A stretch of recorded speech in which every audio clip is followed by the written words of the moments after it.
Halo sahabat, salam jumpa, salam sehat. Marilah kita awali seluruh aktivitas sepanjang hari ini dengan doa yang didasarkan pada bacaan hari ini. Doa pagi, Rabu 10 Desember 2025, hari biasa Pekan Advent kedua. Datanglah kepadaku kalian semua yang letih lesu. Dalam nama Bapa dan Putra dan Roh Kudus. Amin. Bapa, kalau orang sudah lama menderita, hidup sebagai orang tidak punya wewenang di tengah kaum kuasa yang kafir, pikirannya jadi bercermin pada nasibnya. Ia mengira hidupku tersembunyi dari Tuhan. Ia menganggap dirinya serba kalah karena kemegahan kota, istana, dan kuil-kuil, kesemarakan upacara di tanah orang kafir, sedang engkau sendiri tersembunyi, tidak disebut-sebut. Dunia dan dewa penguasa itu yang jaya, yang menang, karena orang-orang kuasa berilmu menyembah bintang-bintang di bidang pengetahuan mereka sebagai dewa-dewa. Orang Yahudi bertanya-tanya, bukankah penyembah dewa yang benar? Karena memang menang, makmur, kuasa. Sukses dalam pikiran manusia kecil disamakan dengan kebenaran. Kekalahan itu kesalahan. Bapa, hukum lama seperti hukum Sabat, hukum halal dan haram, bermacam-macam pembasuan dan larangan memberatkan hidup. Hukum lama didasarkan pada takut akan melakukan pelanggaran. Yesus datang untuk membebaskan manusia dari hukum dalam arti Sabat untuk manusia, bukan manusia untuk hari Sabat. Ia menyempurnakan hukum yang didasarkan pada cinta putra yang hidup bebas dalam rumah Bapa, orang tua sendiri.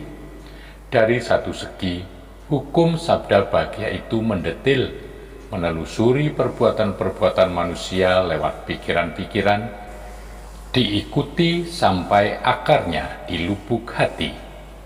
Tetapi dari segi lain, keseluruhan ini membuat sikap dan perbuatan manusia lebih konsisten dan konsekuen, karena didasarkan pada cinta utuh dan menyeluruh.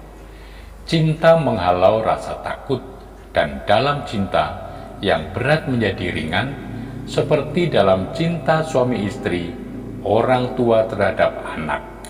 Banyak yang berat, tetapi menjadi ringan karena cinta. Bapa, Yesus sendiri lebih dari meninggalkan peraturan, ia meninggalkan ajaran dalam teladan, penghayatan hukum baru dalam kehidupan sehari-hari sebagai manusia. Dan ia menunjuk rahasianya, bagaimana orang bisa menerima beban dan merasa ringan, dan dalam merasa letih lesu dapat memperoleh kelegaan. Datanglah kepadaku, kalian yang letih lesu dan berbeban berat, aku akan memberikan kelegaan kepadamu. Yesus lebih kenal dan lebih menghargai kodrat manusia daripada orang Farisi.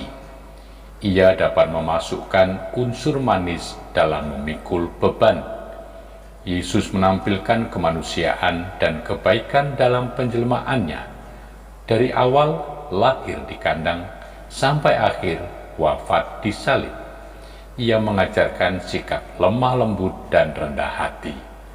Belajarlah padaku, karena aku lemah lembut dan rendah hati, maka hatimu akan mendapat ketenangan. Menjelang Natal seperti saat ini, dan dalam perayaannya, sifat ini juga harus nampak, sampai juga dalam pelayanan terhadap para kaum miskin dan kecil di lingkungan masyarakat. Bapa Maha Kuasa, Engkau memerintahkan kami menyiapkan jalan bagi Kristus Tuhan. Semoga kami jangan sampai kehabisan tenaga, tetapi dihibur dan dikuatkan oleh kehadiran Kristus yang menyembuhkan. Sebab dialah putra-Mu, Tuhan dan pengantara kami, kini dan selama-lamanya. Amin. Semoga Allah yang Maha Kuasa memberkati saudari-saudara sekalian, Bapa dan Putra dan Roh Kudus. Amin.